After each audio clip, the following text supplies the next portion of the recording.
नमस्कार, IBC 24 देख रहे हैं आप और मैं हूं आपके साथ अविनाश कर। यह है एमपी का खास बुलेटिन मध्य प्रदेश में क्या हुआ। और 7 बज चुके हैं और 7 बजे की 7 बड़ी खबरें कौन सी है, चलिए आपको सबसे पहले इसी से रूबरू कराते हैं।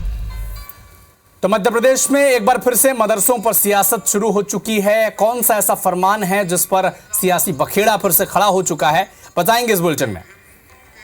इधर Kolkata rape case, murder case के मामले में हाईकोर्ट जो डॉक्टर्स हड़ताल कर रहे हैं, इस पर क्यों सख्त है और क्या फैसला दिया है हाईकोर्ट ने, इसका अपडेट भी देंगे। इसके अलावा सर्जिकल स्ट्राइक पर सवाल किसने उठाए हैं, यह भी बताएंगे। तबादला नीति पर फैसला जल्द हो सकता है और अब अधिकारियों और कर्मचारियों के ट्रांसफर पोस्टिंग पर कौन महत्वपूर्ण होगा, इसका अपडेट भी हम आप तक पहुंचाएंगे। एक बार फिर से एक शर्मनाक हरकत हुई है और मध्य प्रदेश इससे शर्मसार हुआ है। ईमानदार चोर की कहानी भी आपको बताएंगे, जिसका ईमान 7 महीने बाद जागा है चोरी के। तो कौन सा वो चोर है जिसने पहले चोरी तो कर ली लेकिन उसका ईमान 7 महीने बाद जागा और उसने अपने सामान को कैसे वापस पहुंचाया, कौन सा भावुक मैसेज लिखा, बताएंगे आपको। शुरू करते हैं सिलसिलेवार तरीके से इस खबरों के अपडेट के। ये है वो 7 बजे की 7 बड़ी खबरें जिस पर आज हमारी नजर रहेगी। मदरसों पर सियासत शुरू हो चुकी है। कौन सा वो फरमान है? दरअसल हुआ ये कि इन मदरसों में अब मुस्लिम बच्चे ही धार्मिक शिक्षा ले सकेंगे, गैर हिंदू बच्चे नहीं पढ़ेंगे।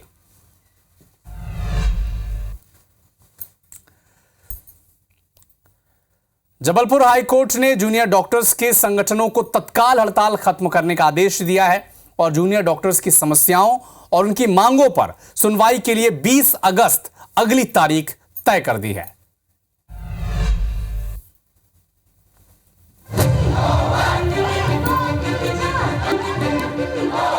जबलपुर हाईकोर्ट ने मध्य प्रदेश में डॉक्टर्स की हड़ताल पर सख्त रुख अपनाया है। कोर्ट ने कहा, पहले हड़ताल खत्म करें, उसके बाद ही उनकी शिकायतों पर न सिर्फ सुनवाई होगी बल्कि सरकार को जरूरी दिशा निर्देश भी दिए जाएंगे। वहीं हाईकोर्ट के आदेश के बाद भी मध्य प्रदेश में डॉक्टरों की हड़ताल जारी है।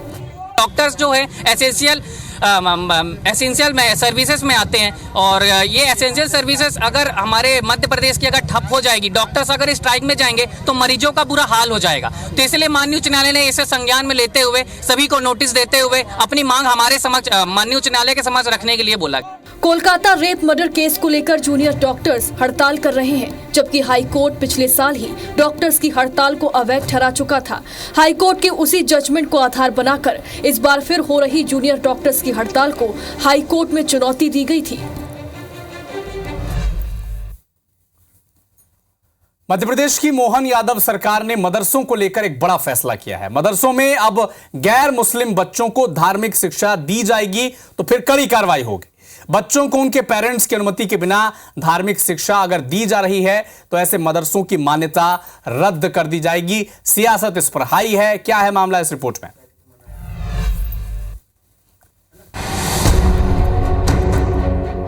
मध्य प्रदेश में मदरसों की आड़ में मजहबी शिक्षा देने वाले मौलाना अब एक्सपोज होने वाले हैं। प्रदेश के स्कूल शिक्षा विभाग ने एक ऐसा आदेश जारी किया है जिस आदेश के मुताबिक एमपी में 1,500 से ज्यादा मदरसों में गैर मुस्लिम छात्रों को अब उनके धर्म के अलावा दीनी तालीम या किसी दूसरे धर्म की शिक्षा नहीं दी जा सकेगी। सरकार से मान्यता प्राप्त और अनुदान देने वाले मदरसे यदि ऐसा करते पाए जाते हैं तो तत्काल उनका अनुदान और सहायता बंद कर दी जाएगी, साथ ही मान्यता भी निरस्त कर दी जाएगी। वहीं ये भी साफ किया गया है कि बच्चे अगर नाबालिग हैं तो अभिभावक की मंजूरी जरूरी रहेगी।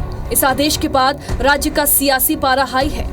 20 साल से भारतीय जनता पार्टी की सरकार है मध्य प्रदेश में। ऐसी स्थिति क्यों पैदा हुई कि जिन जगहों पर मदरसे में बच्चे जा रहे हैं वहाँ स्कूल क्यों नहीं खोले? वहाँ स्कूल खोल देते तो ये स्थिति बनती नहीं। इस सब के लिए जिम्मेदार है बीजेपी की सरकार। किसी भी मदरसे में कहीं पर भी कभी आज तक हमने नहीं सुना, ना आपने सुना होगा कि किसी हिंदू भाइयों को ज़बरदस्ती धार्मिक मुस्लिम की शिक्षा दी गई हो। ये एक सोची समझी षड्यंत्र है। मदरसे जो हमारे भाई मदरसे चलाकर खिदमत कर रहे हैं उनको परेशान करने की साजिश है।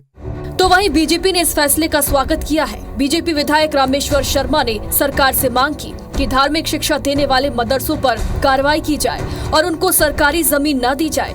डॉक्टर मोहन यादव जी को हृदय से बधाई देता हूं, शिक्षा मंत्री को बधाई देता हूं। इस निर्णय की सख्त आवश्यकता थी। मदरसों में मजहबी शिक्षा दी जा रही है, मजहबी तालीम दी जा रही है, और मैं तो सरकार से एक और रिक्वेस्ट करूंगा कि जहां मजहबी तालीम दी जा रही है, ऐसे मदरसों को ना तो शासकीय जमीन दी जाना चाहिए, ना शासन का किसी भी तरह के अनुदान की आवश्यकता है, ना अनुदान दिया जाना चाहिए।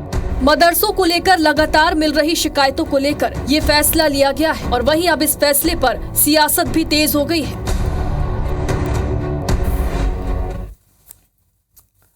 इंदौर में उच्च शिक्षा मंत्री इंदर सिंह परमार ने विपक्ष के नेता राहुल गांधी पर तंज कसा है।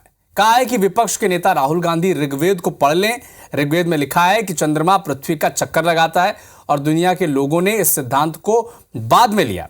उन्होंने कहा कि भारत के ऋषि मुनियों का ज्ञान किसी राजनीतिक पार्टी का ज्ञान नहीं है जो कि स्कूलों में नहीं पढ़ाया जा सके। उन्होंने आगे कहा कि कांग्रेस को लगता है कि दशमलव का आविष्कार अंग्रेजों ने किया है। कांग्रेस अंग्रेजों की हितैषी संस्था रही है। शिक्षा में जो अमूलचूल परिवर्तन देश की आज़ादी के समय होना चाहिए था, तब ना होते हुए 2020 की शिक्षा नीति के माध्यम से करने का निर्णय हुआ है। राहुल गांधी ऋग्वेद को पढ़ ले, चंद्रमा पृथ्वी के चक्कर लगाता है।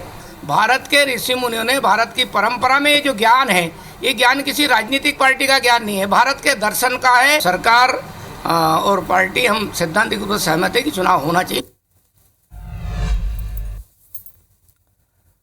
मध्य प्रदेश कांग्रेस के वरिष्ठ नेता पूर्व मंत्री सज्जन सिंह वर्मा ने बांग्लादेश में हिंदुओं पर हो रहे अत्याचार को लेकर एक बार फिर से बड़ा बयान दिया है। कहा है कि इंदिरा गांधी अगर जिंदा होती तो बांग्लादेश की छाती पर पैर रखकर खड़ी हो जाती। इतनी बड़ी सर्जिकल स्ट्राइक करना बीजेपी के बस की बात नहीं है। सज्जन सिंह के बयान पर बीजेपी ने पलटवार किया। नरेंद्र सलूजा बीजेपी के प्रवक्ता, उन्होंने कहा कि सेना की वीरता और सर्जिकल स्ट्राइक पर सवाल उठाना कांग्रेस की आदत बन चुकी है। हमारी सरकार ने, बीजेपी की सरकार ने पाकिस्तान के घर में घुसकर जवाब दिया था। कांग्रेस के वक्त में यह सब नहीं होता था।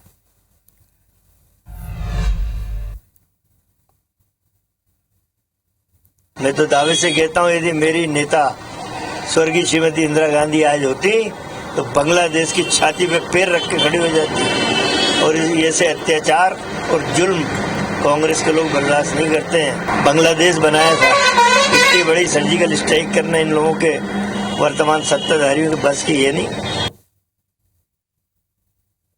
कांग्रेस के समय तो ये सब होता नहीं था कि आंख में आंख मिलाकर बात करना, सेना को जवाब देना। अब भाजपा की सरकार में हो रहा तो उसको भी छोटी मोटी स्ट्राइक बता रहे। पता नहीं क्यों सेना पर शहादत पर सवाल उठाना, सर्जिकल स्ट्राइक पर सवाल उठाना, एयर स्ट्राइक पर सवाल उठाना कांग्रेस की आदत बन चुकी है। केंद्रीय कृषि मंत्री शिवराज सिंह चौहान ने आज अपने संसदीय क्षेत्र विदिशा की बुधनी विधानसभा में एक बड़ा बयान दिया। शिवराज सिंह चौहान ने कहा कि हम कुर्सी पर बोझ बनने के लिए नहीं आए हैं। जब तक सांस चलेगी तुम्हारी भलाई के लिए चलेगी। देरी से अपने संसदीय क्षेत्र में आने से लिए उन्होंने माफी मांगी और ढंग से काम करने के लिए मैं दिल्ली में डटा हूं, यह भी कहा जनता को। हम तो कुर्सी पर बोझ बनने के लिए नहीं आए। चुनाव जीत जाए तो फिर क्या मतलब? अरे जब तक सांस चलेगी तुम्हारी भलाई के लिए चलेगी। उतनी देर से आ पाया, अपने क्षेत्र के कई विधानसभा में नहीं जा पाया, लेकिन पहले मैंने कहा कि शिवराज अगर ढंग से काम करना है तो खूंटा गाड़ के बैठ जाओ, तब काम चलेगा। पूरे विभाग को समझो और करो, और इसलिए मैं दिल्ली में डटा।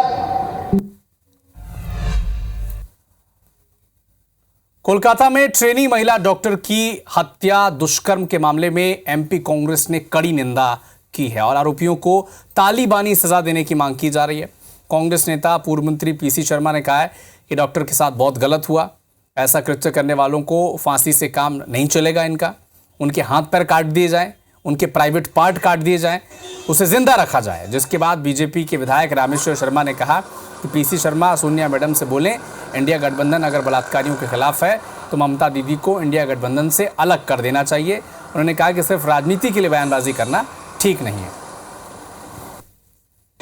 ईश्वर का दूसरा रूप माना जाता है। उस डॉक्टर की अगर ये स्थिति होगी, ये बहुत चिंताजनक है। इस पूरे मामले की सीबीआई जांच तुरंत हो। और मैं तो कह रहा हूँ कि फांसी से काम नहीं चलेगा। उसके हाथ पैर काटे जाएं, उसका प्राइवेट पार्ट काटा जाए और उसको जिंदा रखा जाए, जिससे भोगे वो। पीसी शर्मा जी से एक आग्रह है कि दिल्ली में कुछ लोग बैठे हैं, श्रीमती सोनिया गांधी जी और वो राहुल बाबा हैं, उनको कहिए कि मैडम से या तो कहिए कि इनको फांसी दिलवाएं और जिनने वहाँ अस्पताल में तोड़फोड़ की है उनको अरेस्ट कराएं। टीएमसी के लोग हों तो उनको भी जेल भेजें, नहीं तो इंडिया गठबंधन से ममता दीदी को बाहर करिए। कुछ ऐसा करिए ना, राजनीति मत करिए। मध्य प्रदेश में तबादला नीति पर सरकार जल्द ही कोई बड़ा फैसला ले सकती है। सूत्रों के मुताबिक तबादला नीति को लेकर 20 अगस्त को मोहन कैबिनेट की एक बड़ी बैठक हो सकती है। तबादला नीति इसमें पेश की जा सकती है और अगर ये नीति इंप्लीमेंट हो गई तो इसके बाद प्रभारी मंत्री की अनुशंसा के बाद ही ट्रांसफर और पोस्टिंग होगी।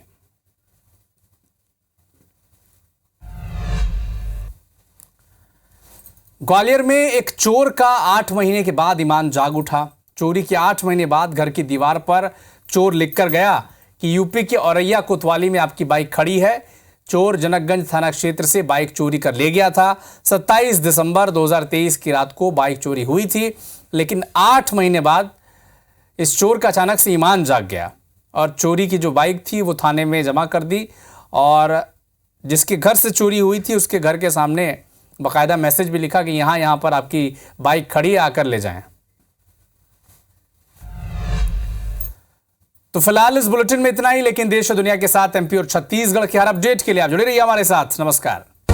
IBC 24 number 1 news channel in Madhya Pradesh, Chhattisgarh.